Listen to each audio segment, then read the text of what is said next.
भागवत केवल कथाओं का संग्रह नहीं है, भागवत केवल कहानियों का संग्रह नहीं है, भागवत केवल इतिहास नहीं है, भागवत जीवन जीने का दर्शन है। भागवत के एक एक शब्दों में गोविंद की श्यामलता समाई हुई है, एक एक शब्दों में जीवन दर्शन छिपा हुआ है। अगर भागवत के एक शब्द को सही से पकड़ लिया जाए तो जीवन जीने की कला प्राप्त हो। और जीने के लिए तो कुत्ता भी जीता है। ये नात्मना नच परे नच बंधु वर्गे दीने दयाम न कुरुते किम दीने दयाम न कुरुते किम भृत्य वर्गे किम तस्य जीवित फलम मनुष्य लोके काको जीवति चिराय बलित भूते। अरे जिसके जीने से दीनहीन अनाथ कमजोर लोग नहीं जी रहे हो, जिसके जीने से असहाय कमजोर बलवान श्रेष्ठ बूढ़े बड़े बच्चे जिनका कल्याण न हो रहा हो जिनके जीवन से, उनके जीवन के जन्म लेने का क्या लाभ है। जीने के लिए तो कुत्ता भी जी रहा है, कौवा भी खा करके बहुत दिन तक जीता है, लेकिन हम ऐसा जीवन जिए कबीरा ऐसा जब हम पैदा हुए तो जग हंसे हम रोए, और ऐसी करनी कर चलो कि हम हंसे और जग। ये जो अजीत सिंह जी ने आयोजन किया है, ये आयोजन कोई सामान्य आयोजन नहीं है। इनके पूर्वजों ने इनके ऊपर कृपा किया है, क्योंकि अति हरि कृपा जाहि पर होई तब पांव दे यही मार्ग सोई। क्योंकि धन के रास्ते पर, धर्म के रास्ते पर धन खर्च करने वाले को दुनिया के लोग बौराह कहते हैं। नन्हे जी याद है, आपसे पुराण करा रहे थे, अकेले खर्च कर रहे थे और भी उनके मित्र थे, तो कुछ लोग कहते कि ममता मेडिकल वाला पागल हो गया। दोष उनका नहीं है, भगवान कहते हैं कि दुनिया में किसी को कोई छोड़ता नहीं। जब भगवान शिव चले धर्म के रथ पर बैठकर, तो लोग कह रहे थे कि बर बौरा बसन बर बौरा बस सवारा, बर बौरा बस सवारा, बर बौरा बस सवारा।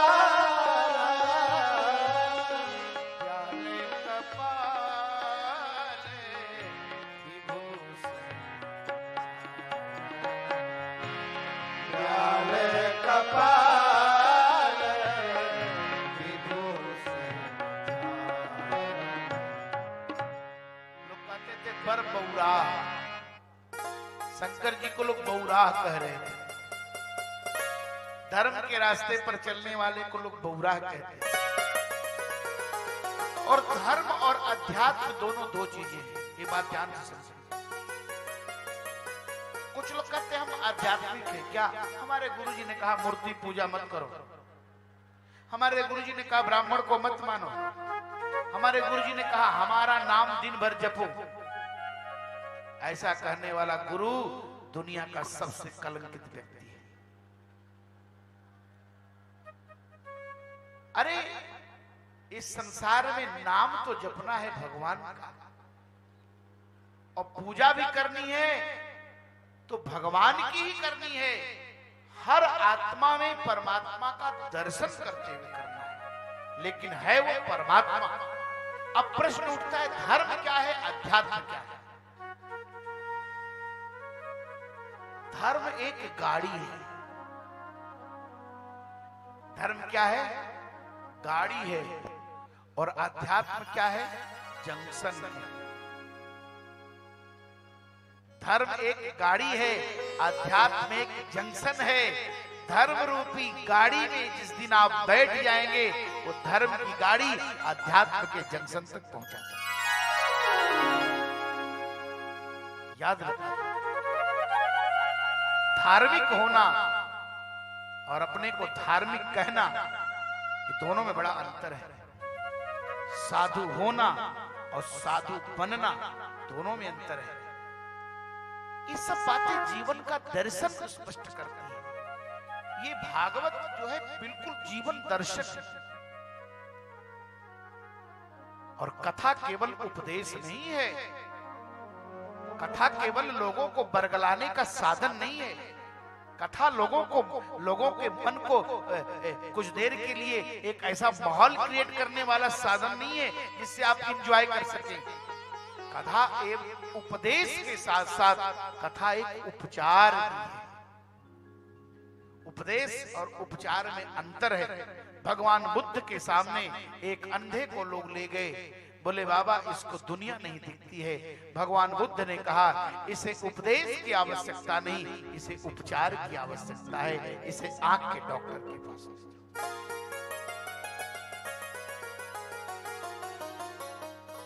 कथा केवल साधन नहीं है, कथा साध्य भी है। कथा केवल जीविका नहीं है, कथा साक्षात ये दिव्य जो श्याम सुंदर है वही कथा है। आप कथा को पकड़ लीजिए, एक दिन कथा आपको पकड़ेगी। अभी हम लोग कथा को पकड़े हैं। एक संत कहते थे मुझसे, बेटा तो कथा पकड़ा है ना, जिस दिन तुझे कथा पकड़ लेगी फिर समझ लेना तेरा कल्याण। लेकिन मामा जी कहते थे बक्सर वाले कि झूठे करो तो साचे होए, और साचे करेला बिरले को। आप कथा को पकड़िए दौड़ दौड़ करके। भक्ति रसामृत सिंधु में चैतन्य महाप्रभु कहते हैं कि क्रियताम यदि कुतोपि लभ्यते कृष्ण भक्ति भाविता मति। क्या करोगे? का लौल्य मात्रमपि केवलम, लौल्य मात्रमपि मूल्य केवलम। भक्ति रसामृत सिंधु। जीवन में भक्ति को खरीद लो। दुनिया में जितने दुकान हैं किसी भी दुकान पर भक्ति नहीं बिकती। आप जिस दुकान में बैठे हैं ये भी दुकान है, और आप सभी को दो दो ही कान है। ये दो कान को ठीक से दुकान कर लीजिए तो जिनके श्रवण समुद्र समाना, कथा तुम्हारी सुभग सरियाना। आप भी एक दुकान में बैठे हैं। अंतर इतना ही है कि उन दुकानों में वस्तुएं मिलती हैं और इस दुकान में वेद्यम वास्तव मात्र वस्तु शिवदम तापत्रयोन्मूलनम। भगवान व्यास कह रहे हैं इस दुकान में वास्तविक जीव, वास्तविक माया, वास्तविक जगत, ये जो वस्तु है इसका बोध कराया जाता है। इसी का नाम है भागवत। आप भागवत सुनने बैठे हैं। भागवत किसे कहते हैं? कहते हैं भगवान की तरह। जो भगवान की तरह हो उसका नाम भागवत है। भगवता इदम, जो भगवान का है वही भागवत है। बहुत लोग कहते हैं सरकार तेरा तुझको अर्पण क्या मेरा, लेकिन जब दुकान पर जाते हैं बोलते हैं भैया पूजा में चढ़ाने वाला सामान दे दीजिए, तो दुकानदार भाई लोग भी वही सामान देते हैं जिसको दुनिया में कोई खरीदने वाला नहीं। अरे एक बात, आप भगवान को अपनी प्रिय वस्तु समझो, और दुनिया में सबसे प्रिय है अपना शरीर, क्योंकि सबके आपन कैसे है, सबसे दे परम प्रिय स्वामी गोस्वामी जी भी मानस में कहते हैं अपना शरीर ही भगवान को समर्पित कर। हे प्रभु मैं कुछ नहीं दे सकता, मिठाई चढ़ाने से हो जाएगा? मिठाई की कमी है? पैसा चढ़ाने से हो जाएगा? आप अपना शरीर समर्पित करिए, कहीं रहिए, कथा सुनते रहिए। किसी की भी कथा हो, कोई भी कथा हो, कोई सुना रहा हो, कथावाचक किस जाति का है, किस धर्म का है, इससे मतलब नहीं है। सबसे बड़ा प्रबुद्ध श्रोता तो वो है जो अज्ञान से ज्ञान खींच ले, जो अज्ञता से विज्ञता खींच ले, जो अव्यवस्था से व्यवस्था खींच ले।